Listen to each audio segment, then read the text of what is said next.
Hey lacrosse friends, welcome back to Lacrosse Link. We are back with a brand new show. Hope you all enjoyed last week's best of episode. I thought it was pretty fun, given that we needed to do it because, as I mentioned last week, I wasn't doing the best, but I am feeling much better and excited to be back with a brand new program and some great interviews. We talked to Shawn Evans, the newest member of the Halifax Thunderbirds. We talked to Mike Poulin, the newest member of the 100 Win Club among NLL goalies.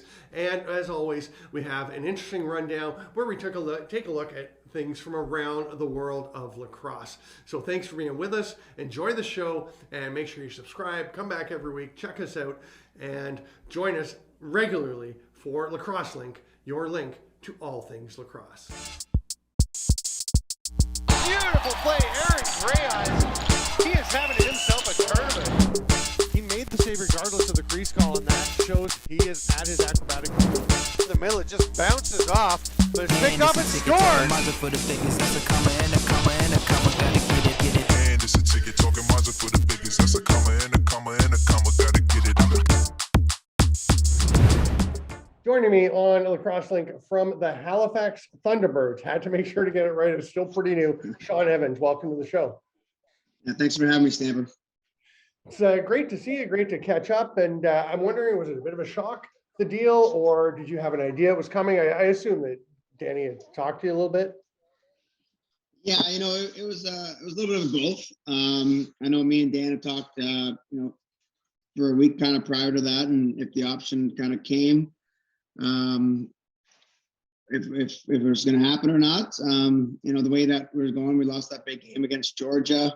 We kind of had a discussion, and I wasn't sure what was going to happen. And sure enough, Wednesday night, I think it was Wednesday or Tuesday there, the trade happened, and next, 24 hours I was heading to Halifax and going to a back-to-back game for my opening weekend. So it's been a long weekend, a lot's happening, and obviously a tough weekend at the same time. Just adjusting to a new team. Yeah, kind of a trial by fire, hopping in and probably barely getting any practice time, and then jumping into, like you said, a back-to-back weekend.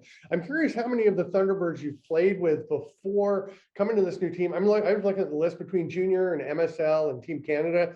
I know there's about at least 4, right? Cody Jamieson, Jake Withers, Steph LeBlanc, Scotty Campbell, but that's probably about it, isn't it? Yeah, I played with Brocky there too in New England as well. Right. David Brock. Right.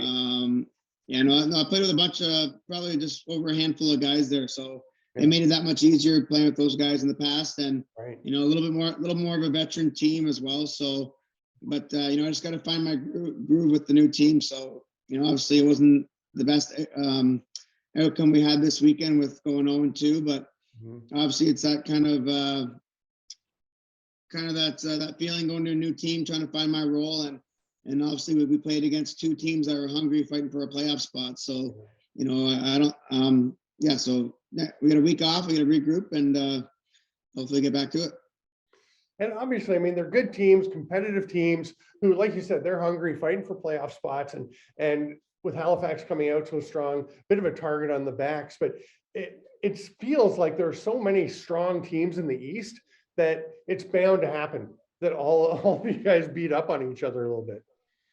Well, yeah, every team in the East, I think every team in this league is good. Everyone's got solid teams. Goaltending is huge, but if you're ready and you show up to play and you're hungry and you want it and you work for it, that team's probably going to come out with the upper hand. And those teams this weekend were hungry, and I think offensively we just got to be a little bit better. But obviously, I'm adapting to a new offense, and 9 goals and 8 goals isn't going to cut it. So. I know I got to practice with my new team and just get comfortable with each other. And I know things are going to turn around. I've seen the names that we have there and the guys that we have on that squad. It's they have every. I'm just another piece of that puzzle, and hopefully we can kind of make things happen.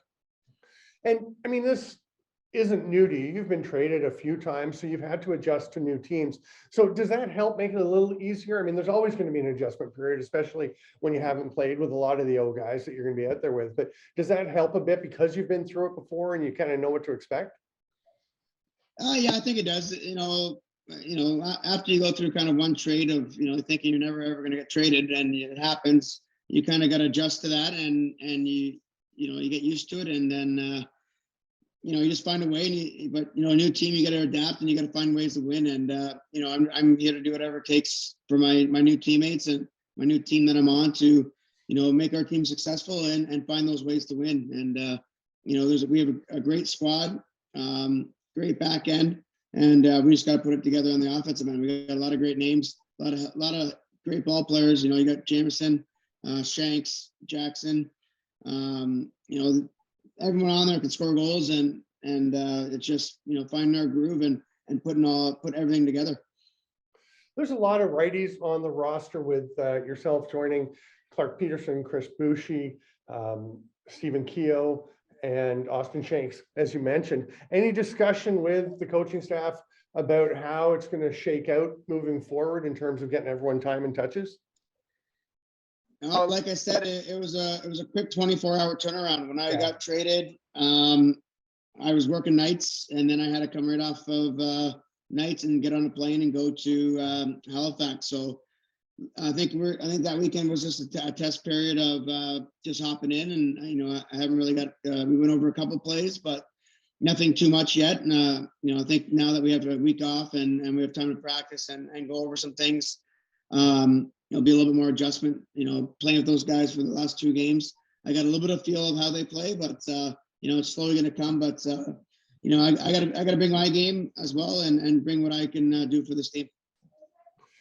One thing I noticed, with Dan Dawson not playing this past weekend, but he's just about to pass John Tavares for the all-time games played and assists record. That kind of got me thinking again about how high you're climbing on a lot of career lists. And I'm wondering how aware you are of that and how, what that means. I mean, guys always say, well, the numbers don't matter, but I think they do. I mean, and maybe not as much now, but it's nice to look back on at the end of your career. And there's got to be at least a bit in your head about thinking about that, right? Yeah, you obviously do think about it, especially when you guys talk about it and kind of bring it up. But that's kind of what I read and kind of what I see. Yeah. I don't think about it too much. I know what's kind of happening. I know I've been playing a lot of years, so there's been points put on the board. So I know I'm fairly close to some numbers, but my biggest thing is like I've always said, being successful and getting wins on the board, because when we're winning, good things are happening on the floor, and when that happens, points are going up and things speak for itself. So right now, my job is to get my confidence back and to adjust to a new team in Halifax and push for a championship run. And you've won so many championships at the pro level and the summer, winning Man Cups and World Championships and being most valuable players at all kinds of levels. So obviously you've had a very successful career to this point, and it looks like, you can obviously still play. I'm just curious how you feel in terms of longevity, because the pandemic, takes a year and a half out of everyone's career. And I'm wondering for some of the guys like in their 30s, how that affects, do you think that might actually kind of give you, because you play all the time, right? You're going all year long, you're playing a lot, you take a pounding. Is it almost a bit of a break, like a silver lining, or does missing that year and a half just make you think, oh man, I could use that year and a half to try and win more championships and do more things? Yeah, obviously that year and a half hurt. Obviously the first couple of months was great to have a break off, but realistically, being a little bit older now, you got to keep your body going. So I think for the first kind of half of the season, it was trying to adjust back to the game and find my groove again and have fun and get that confidence back. And, I think it's slowly coming back. I'm starting to feel a lot better right there. I just got to, find my groove and kind of do what makes me successful.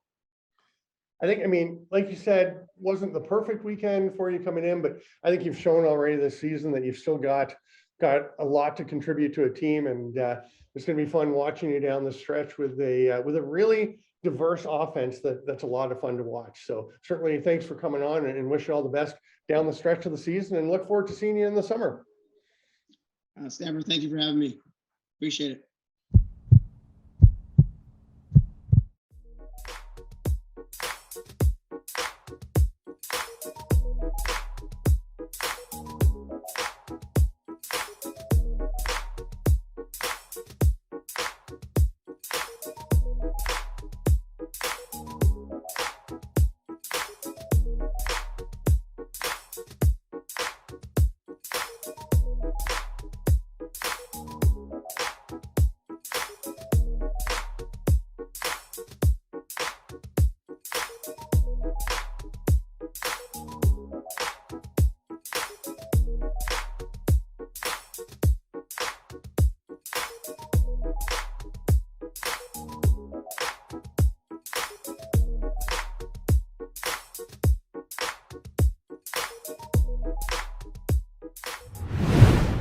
Joining me on Lacrosse Link, one of just 4 goalies in NLL history to have 100 wins, Mike Poulin of the Georgia Swarm. Welcome to the show. Thank you very much for having me. It's fun to have you on, and we're going to talk about the 100 wins. We're going to talk about the weekend and things, but I just want to talk about, to start a little bit, about what a strange season this has felt like in the National Lacrosse League. I think a pretty perfect example is the swing that you guys in Georgia have from your 17-16 overtime win over Rochester in week 14, which was a pretty wild game. I'm sure being part of it was very odd. And then this past weekend, a 10-9 win over a Halifax team near the top of the standings in an extremely different type of game. And I'm wondering, do the swings feel really strange to you guys as well? I've had other people say it just feels like an odd season.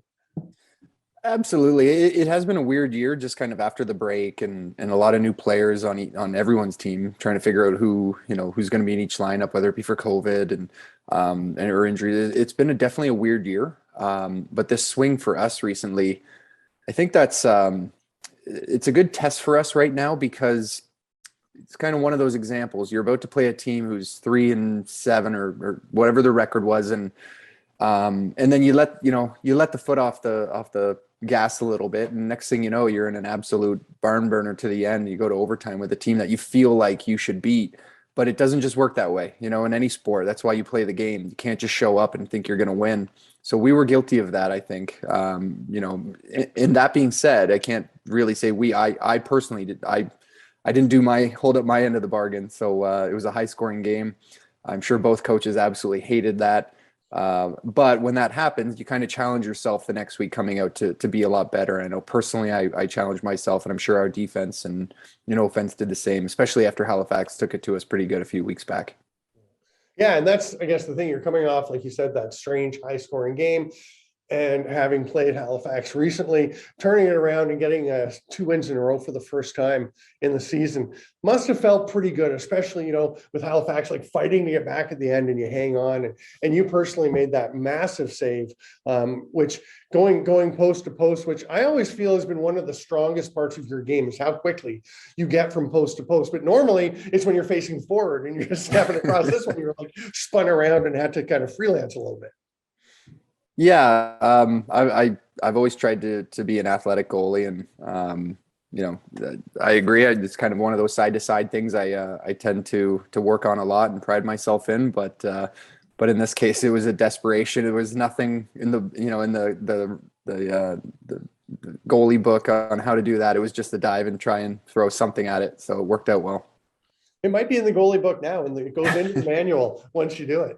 That's right. We'll add a page at the end saying, when in doubt, just throw everything at it. Right. And the stick kind of went flying, right? It looked like it caught on the post, and you just got the glove up there, right? Yeah, I didn't throw the stick. It fell out after the fact, but I got the glove on Shanksy's stick.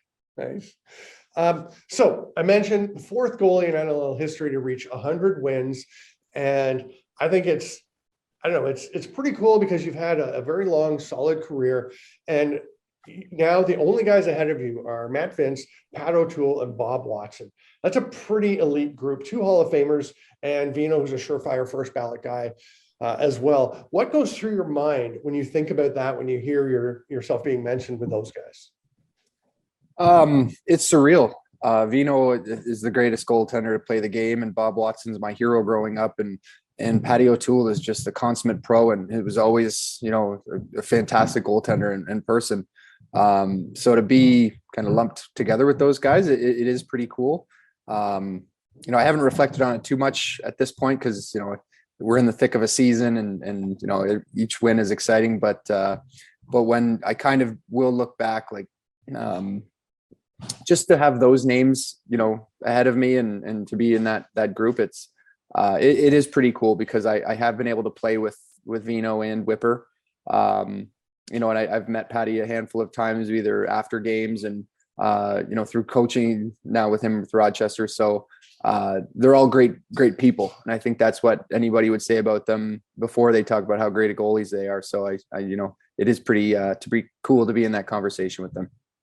And it's neat. I mean, one thing that I was thinking about is the kind of difference in the way you view guys now who are setting records versus guys who played before. And part of it, like for legends like Patty O'Toole and Bob Watson, you tend to forget about like the off games or the day-to-day stuff and just think of all the great, amazing games they had. So it can be hard to challenge that legacy when everyone's forgetting the regular games that everybody goes through, and just remember the great ones. But it must be pretty cool, like you said, just to have yourself mentioned in those categories and to just try to, continue to live up to the standard that you've set through your career.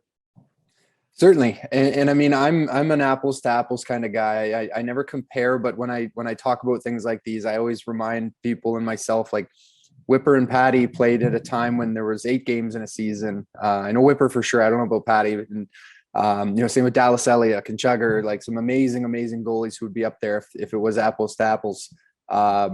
But when you talk about the great games, I'm a fan of the game more than anything. And I remember Whipper's, his final game and the way he held Washington. And, I remember all the Patty too, with the Whipper, Toronto and Rochester championship games. And Vino, I've firsthand watched a whole bunch of his great games, unfortunately against me a whole lot, but, there are some great games that I'm sure all of them can remember specifically, but kind of what I've kind of, looked at myself being lumped with those guys is like, I've never been a greatest goalie in the league or anything flashy. I'm just a steady Eddie kind of guy. I've been on some great teams.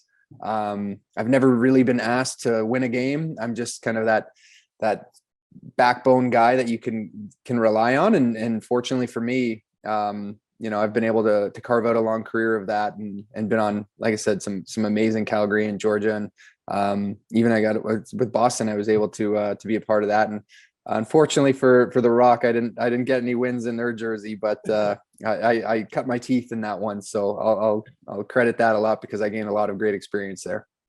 And I wanted to say, to be clear, when I talk about how it's harder to be seen as great when people are seeing you kind of every day. You've been an NLL goalie of the year, you're an NLL champion, a Mann Cup champion and MVP, a world championship gold medalist and all world goalie. So you definitely deserve to be considered in that company. And I certainly didn't mean, to be any slight. To me, it's interesting looking back and trying to think about perspective. I have one other thing I was going to ask about. So the Peterborough Lakers recently announced that, the season's a go for Major Series Lacrosse. We're still not too clear on all the details, but they announced that you and Matt Vince will both be back this summer to go for a 4th straight Mann Cup. Of course, you were the goalie for the last one when the Lakers won. And I remember talking to you a few years ago about, you were saying, not sure how much longer I'm going to do the summer thing. It's tough playing all year, family, everything. I'm wondering, has the pandemic did it give you a bit of a break so you've got some energy to come back and keep going a bit more, or how has that affected you? Because we're all excited to see you keep playing. Yeah, it really did. First of all, I was healthy for the first time in a long time. My body was able to heal. My knees and hips felt great coming into the season. They still do. And, I fully credit that to just having time, the first time since I was 7, that I actually didn't have a sport that I was playing all year round, because I'd go from hockey to lacrosse all the way through. And then you mix in a few other, sports here and there along the way. So there was some time off to heal, but then also, appreciate the game of lacrosse. When you don't have something, not just the weekends away with the guys, but when you don't have the game to play and compete, I did miss it. So, you kind of take, I don't want to say you take it for granted, because I never have. I love this game, but by not being able to play it, it certainly was an eye opener. Hey, if I'm still healthy and can contribute, I should continue to try and go as long as I can. Perfect. I am not going to force you to repeat the little shout out that Tabitha, my friend Tabitha Turner Wilkins, made you do at the end of your post-game interview. I'll just say thanks so much for coming on. Appreciate your time, and it's always great to catch up, and good luck down the stretch of the season. My pleasure. Thanks for having me, and it is always great. So anytime, let me know.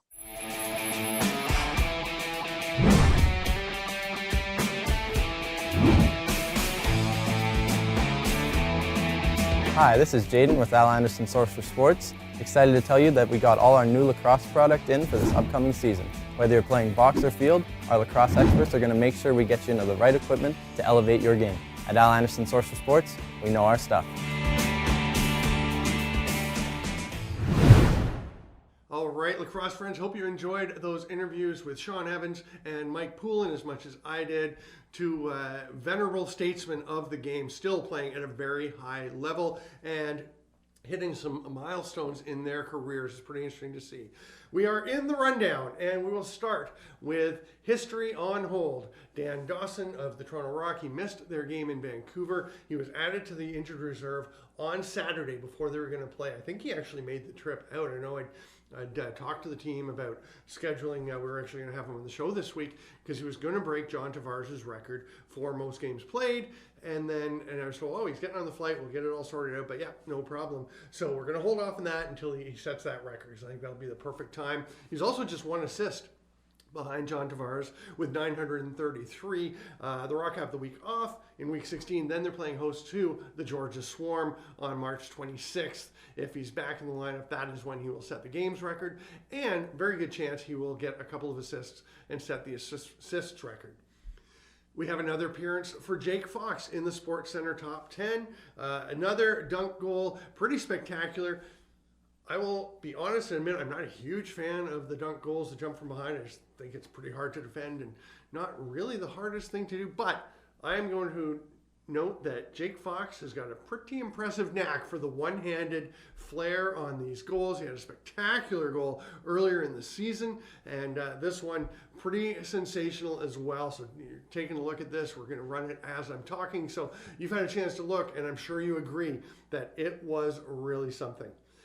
On the women's box lacrosse side, we had the announcement that the Ontario Senior Women's Box Lacrosse League is now Women's Major Series Lacrosse. They're partnering with the Men's Major Series Lacrosse that has been around for so long.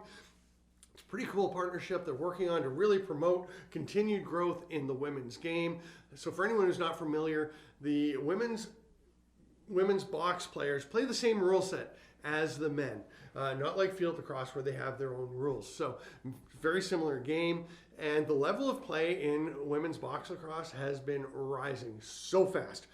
It's really being propelled now by events like the huge one, I think, we've talked about here before, is the Women's World Box Championship. The first one ever will be in 2024. It was announced last year, late in the year.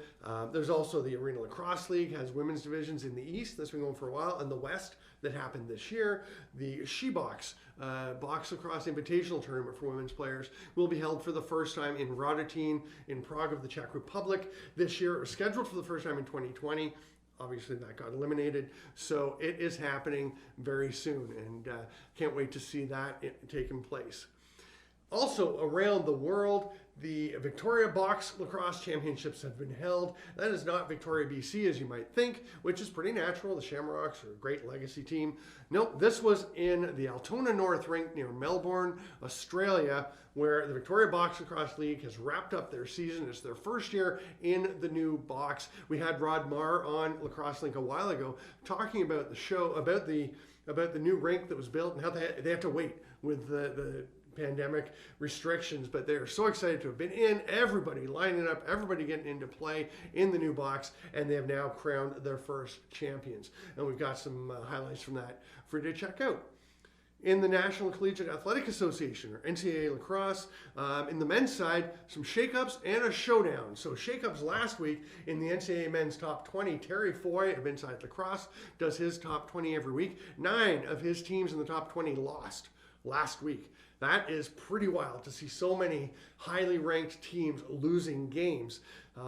You should check out Terry's rankings and all the coverage on Inside Lacrosse. It is spectacular, great coverage. Also, on the weekend coming up, we have the showdown I was talking about, and that is between the teams that were in the championship last year and the teams who are ranked first and second this year, of course, Maryland and Virginia. You can check that out on the ACC network. Should be a great game. Two teams that obviously are continuing to play at a very high level, and it should be some fantastic lacrosse. On the women's side in the NCAA, There also hasn't been a whole lot of change. It's still Charlotte North and Boston College on top of the heap. Charlotte North is leading the nation in goals. Boston College is a unanimous first place in the polls, so nothing really changing there. Now, North Carolina, though, is also 8-8, tied with Boston College for record, and they're number 2 in the rankings. So that's a very good position for them. And the other big story is all-time great Kayla Trainer has become the new coach at Syracuse, coaching the Syracuse women's team, and they are now 6-1, sitting 3rd in the polls. So pretty cool to see Kayla Trainer already having such a solid impact and a solid start to her coaching career with the Orange. And finally, we're going to wrap up with a hat tip, a shout out to the guy who is being the player of the week, named player of the week in every possible league you can imagine. And it's not just because of what he did on the field. As a player, Harris Jaffe is a defender for Indiana University. He's a survivor of the Parkland shooting, and he is trained as an EMT. So when an opponent in Indiana's game collapsed on the field, he jumped in, tossed his gear, and started performing CPR, and he kept that player alive until the ambulance could arrive and the on-duty EMTs or paramedics could take over and take care of the opposing player. So pretty tough to have a better weekend or a bigger impact than Harris Jaffe, and we all give him a tip of the hat for a job well done, and thanks to him, and I'm sure his opponents were very thankful as well. That will do it for this episode of Lacrosse Link. Thanks for being with us. I'm your host, Steven Stamp. Make sure you come back every week. Check us out on Lacrosse Sports Network every Thursday night. You can also go to the archive trays on LSN, and you can check out Lacrosse Link on Facebook and, of course, on the Lacrosse Link YouTube page. All of the episodes are archived there, and hopefully go check them out. I think it's worth going back and taking a look. Thanks for being with us. We'll see you next time.